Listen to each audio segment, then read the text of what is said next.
여러분 안녕하십니까? 이해가 되는 성경 통독 116번째 시간입니다. 오늘부터 욥기 말씀 읽어보도록 하겠습니다. 욥기를 간략하게 설명드리자면 욥기는 욥이라고 하는 실존했을 것으로 생각되는 한 인물, 의로운 욥이라고 하는 한 인물을 주인공으로 해서 왜 의로운 사람에게 고난이 찾아오는가? 왜 의로운 사람이 고통을 겪어야 하는가라고 하는 질문을 심도 깊게 다루고 있는 문학 작품입니다. 욥은 실존했던 인물로 보이는데 그 욥이라고 하는 사람이 겪었던 고난에 대해서 여러 가지 해석들과 여러 가지 주장들을 서로 주고받으면서 왜 의로운 사람이 고통을 겪어야 하고 하나님은 뭘 하고 계시는가 하는 것에 대한 진지한 질문을 던져보는 그런 책이라고 이해하시면 좋겠습니다.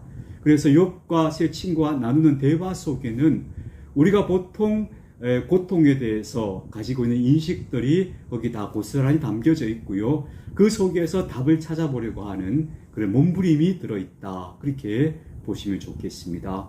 그래서 문학 작품이라고 생각하시고 이 욥기를 읽으시는 것이 잘 이해하시는 방법이 되겠습니다. 욥기 1장 시작하겠습니다. 우스 땅에 욥이라고 불리는 사람이 있었는데 그 사람은 온전하고 정직하여 하나님을 경외하며 악에서 떠난 자더라. 그에게 아들 7과 딸 3이 태어나니라. 그의 소유물은 양이 7,000마리요 낙타가 3,000마리요 소가 500결이요 암나귀가 500마리이며 종도 많이 있었으니 이 사람은 동방 사람 중에 가장 훌륭한 자라. 그의 아들들이 자기 생일에 각각 자기의 집에서 잔치를 베풀고 그의 너희 3명도 청하여 함께 먹고 마시더라. 그들이 차례대로 잔치를 끝내면 욥이 그들을 불러다가 성결하게 하되 아침에 일어나서 그들의 명수대로 번제를 드렸으니 이는 욥이 말하기를 혹시 내 아들들이 죄를 범하여 마음으로 하나님을 욕되게 하였을까 함이라. 욥의 행위가 항상 이러하였더라.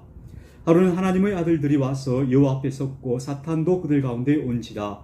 여호와께서 사탄에게 이르시되 내가 어디서 왔느냐? 사탄이 여호와께 대답하여 이르되 땅을 두루 돌아 여기저기 다녀왔나이다. 여호와께서 사탄에게 이르시되 내가 내 종 욥을 주의하여 보았느냐? 그와 같이 온전하고 정직하여 하나님을 경외하며 악에서 떠난 자는 세상에 없느니라. 사탄이 여호와께 대답하여 이르되 욥이 어찌 까닭 없이 하나님을 경외하리이까? 주께서 그와 그의 집과 그의 모든 소유물을 울타리로 두르심 때문이 아니니까? 주께서 그의 손으로 하는 바를 복되게 하사 그의 소유물이 땅에 넘치게 하셨음이니이다. 이제 주의 손을 펴서 그의 모든 소유물을 치소서. 그리하시면 틀림없이 주를 향하여 욕하지 않겠나이까? 여호와께서 사탄에게 이르시되 내가 그의 소유물을 다 내 손에 맡기노라. 다만 그의 몸에는 내 손을 대지 말지니라. 사탄이 곧 여호와 앞에서 물러가니라. 하루는 욥의 자녀들이 그 맏아들의 집에서 음식을 먹으며 포도주를 마실 때에 사환이 욥에게 와서 아뢰되 소는 밭을 갈고 나귀는 그 곁에서 풀을 먹는데 스바 사람이 갑자기 이르러 그것들을 빼앗고 칼로 종들을 죽였나이다. 나만 홀로 피하였으므로 주인께 아뢰러 왔나이다. 그가 아직 말하는 동안에 또 한 사람이 와서 아뢰되 하나님의 불이 하늘에서 떨어져 양과 종들을 살라 버렸나이다. 나만 홀로 피하였으므로 주인께 아뢰러 왔나이다. 그가 아직 말하는 동안에 또 한 사람이 와서 아뢰되 갈대아 사람이 새 무리를 지어 갑자기 낙타에게 달려들어 그것을 빼앗으며 칼로 종들을 죽였나이다. 나만 홀로 피하였으므로 주인께 아뢰러 왔나이다. 그가 아직 말하는 동안에 또 한 사람이 와서 아뢰되 주인의 자녀들이 그들의 맏아들의 집에서 음식을 먹으며 포도주를 마시는데 거친 들에서 큰 바람이 와서 집 맨 모퉁이를 치매 그 청년들 위에 무너짐으로 그들이 죽었나이다. 나만 홀로 피하였으므로 주인께 아뢰러 왔나이다 한지라. 욥이 일어나 겉옷을 찢고 머리털을 밀고 땅에 엎드려 예배하며 이르되 내가 모태에서 알몸으로 나와 싸운즉 또한 알몸이 그리로 돌아가올지라. 주신 이도 여호와시오 거두신도 여호와시오니 여호와 이름이 찬송을 받으실지인다 하고 이 모든 일에 욥이 범죄하지 아니하고 하나님을 향하여 원망하지 아니하니라. 욥기 2장입니다.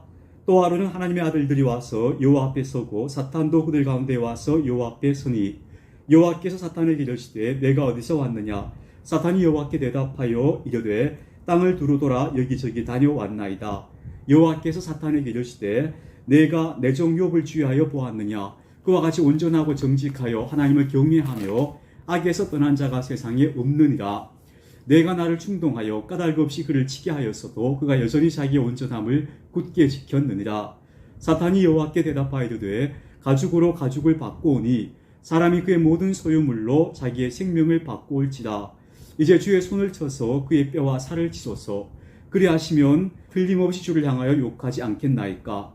여호와께서 사탄에게 이르시되 내가 그를 내 손에 맡기노라. 다만 그의 생명은 해하지 말지니라. 사탄은 이에 여호와 앞에서 물러가서 욥을 쳐서 그의 발바닥에서 정수리까지 종기가 나게 한지라. 욥이 제 가운데 앉아서 질그릇 조각을 가져다가 몸을 긁고 있더니 그의 아내가 그에게 이르되 당신이 그래도 자기의 온전함을 굳게 지키느냐. 하나님을 욕하고 죽으라. 그가 이르되 그대의 말이 한 어리석은 여자의 말 같도다. 우리가 하나님께 복을 받았은즉 화도 받지 아니하겠느냐 하고 이 모든 일에 욥이 입술로 범죄하지 아니하니라. 자, 앞에서 보시면요, 하나님께서 천상에서 마치 왕이 의전 회의를 하듯이 천사들과 함께 회의하는 장면이 있고 거기에 사탄이 등장해서 하나님께 욥을 시험하기를 청하는 그런 이야기가 있죠.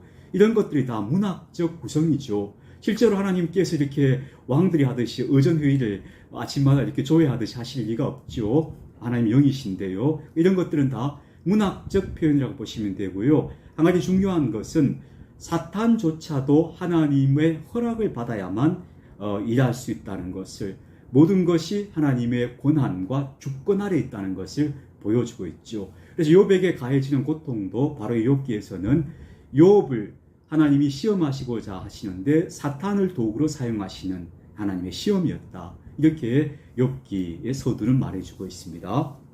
11절입니다.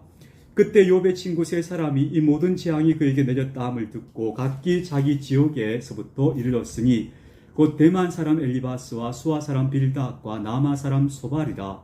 그들이 욥을 위문하고 위로하려 하여 서로 약속하고 오더니 눈을 들어 멀리 보매 그가 욥인 줄 알기 어렵게 되었으므로 그들이 일제히 소리질러 울며 각각 자기의 겉옷을 찢고 하늘을 향하여 티끌을 날려 자기 머리에 뿌리고 밤낮 7일 동안 그와 함께 땅에 앉았으나 욥의 고통이 심함을 보므로 그에게 한마디도 말하는 자가 없었더라.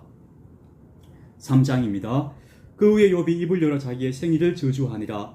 욥이 입을 열어 이르되 내가 난 날이 멸망하였더라면 사내 아이를 베었다 하던 그날도 그러하였더라면 그날이 캄캄하였더라면 하나님 위에서 돌아보지 아니하셨더라면 빛도 그날을 비추지 않았더라면 어둠과 죽음의 그날이 그날을 자기의 것이라 주장하였더라면 구름이 그 위에 덮였더라면 흑암이 그날을 덮었더라면 그날이 캄캄한 어둠에 잡혔더라면 해의 날수와 달의 수에 들지 않았더라면 그 밤에 자식을 베지 못하였더라면 그 밤에 즐거운 소리가 나지 않았더라면 나를 저주하는 자들 곧 리워야단을 격동시키기에 익숙한 자들이 그 밤을 저주하였더라면 그 밤의 새벽별들이 어두웠더라면 그 밤이 광명을 바랄지라도 얻지 못하며 동틈을 보지 못하였더라면 좋았을 것을.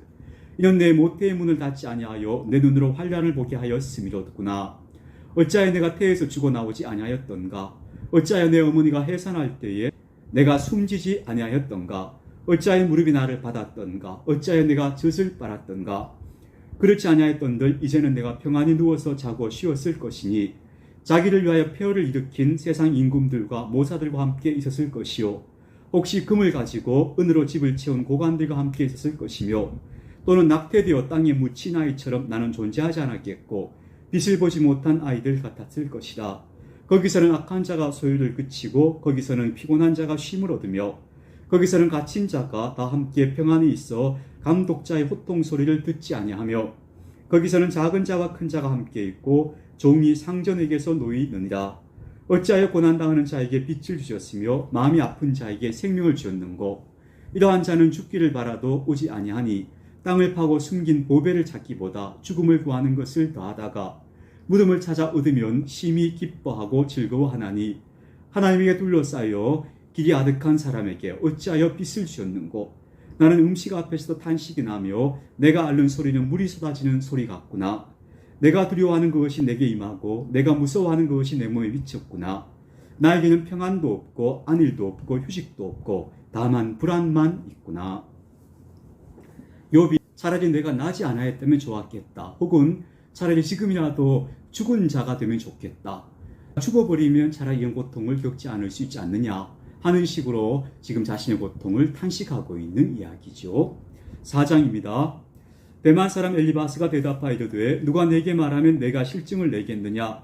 누가 참고 말하지 아니하겠느냐? 보라, 전에 내가 여러 사람을 훈계하였고 손이 늘어진 자를 강하게 하였고 넘어지는 자를 말로 붙들어 주었고 무릎이 약한 자를 강하게 하였거늘 이제 이 일이 내게 이름에 내가 힘들어하고 이 일이 내게 닥침에 내가 놀라는구나. 내 경외함이 내 자랑이 아니냐? 내 소망이 내 온전한 길이 아니냐? 생각하여 보라. 죄 없이 망한 자가 누구인가? 정직한 자의 끊어짐이 어디 있는가? 내가 보건대 악을 밭갈고 독을 뿌리는 자는 그대로 거두나니 다 하나님의 이 기운에 멸망하고 그의 콧김에 사라지느니라. 사자의 우는 소리와 젊은 사자의 소리가 그치고 어린 사자의 이가 부러지며 사자는 사랑한 것이 없어 죽어가고 암사자의 새끼는 흩어지느니라. 어떤 말씀이 내게 가만히 이르고 그 가느다란 소리가 내 귀에 들렸었나니 사람이 깊이 잠들 즈음 내가 그 밤에 본 환상으로 말미암아 생각이 번거로울 때에 두려움과 떨림이 내게 이르러서 모든 뼈마디가 흔들렸느니라. 그때 영이 내 앞으로 지나매 내 몸에 털이 죽볕하였느니라. 그 영이 서 있는데 나는 그 형상을 알아보지는 못하여도 오직 한 형상이 내 눈앞에 있었느니라. 그때 내가 조용한 중에 한 목소리를 들으니 사람이 어찌 하나님보다 의롭겠느냐? 사람이 어찌 그 창조하신 이보다 깨끗하겠느냐? 하나님은 그의 종이라도 그대로 믿지 아니하시며 그의 천사라도 미련하다 하시나니 하물며 흙집에 살며 뒷글로 털을 삼고 하루살이 앞에서라도 무너질 자이겠느냐? 아침과 저녁 사이에 부스러져 가루가 되며 영원히 사라지되 기억하는 자가 없으리라. 장막줄이 그들에게서 뽑히지 아니하겠느냐? 그들은 지혜가 없이 죽느니라. 5장입니다. 너는 부르짖어보라. 내게 응답할 자가 있겠느냐? 거룩한 자 중에 내가 누구에게로 향하겠느냐? 분노가 미련한 자를 죽이고 시기가 어리석은 자를 멸하느니라. 내가 미련한 자가 뿌리 내리는 것을 보고 그의 집을 당장에 저주하였노라. 그의 자식들은 고원에서 몰고 성문에서 억눌리나 구하는 자가 없으며 그가 추수한 것은 줄인 자가 먹되 덫에 걸린 것도 빼앗으며 올무가 그의 재산을 향하여 입을 벌리느니라. 재난은 티끌에서 일어나는 것이 아니며 고생은 흙에서 나는 것이 아니니라. 사람은 고생을 위하여 났으니 불꽃이 위로 날아가는 것 같으니라. 나라면 하나님을 찾겠고 내 일을 하나님께 의탁하리라. 하나님은 헤아릴 수 없이 큰 일을 행하시며 기이한 일을 셀 수 없이 행하시나니 비를 땅에 내리시고 물을 밭에 보내시며 낮은 자를 높이 드시고 애곡하는 자를 일으키사 구원에 이르게 하시느니라. 하나님은 교활한 자의 계교를 꺾으사 그들의 손이 성공하지 못하게 하시며 지혜로운 자가 자기의 계략에 빠지게 하시며 간교한 자의 계략을 무너뜨리시므로 그들은 낮에도 어두움을 만나고 대낮에도 더듬기를 밤과 같이 하느니라. 하나님은 가난한 자를 강한 자의 칼과 그 입에서 또한 그들의 손에서 구출하여 주시나니 그러므로 가난한 자가 희망이 있고 악행이 스스로 입을 다무느니라. 볼지어다 하나님께 징계받는 자에게는 복이 있나니 그런즉 너는 전능자의 징계를 업신여기지 말지니라.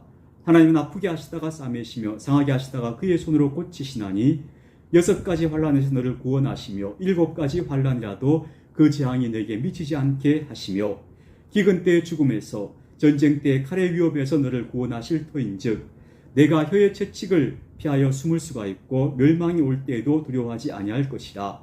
너는 멸망과 기근을 비웃으며 들짐승을 두려워하지 말라.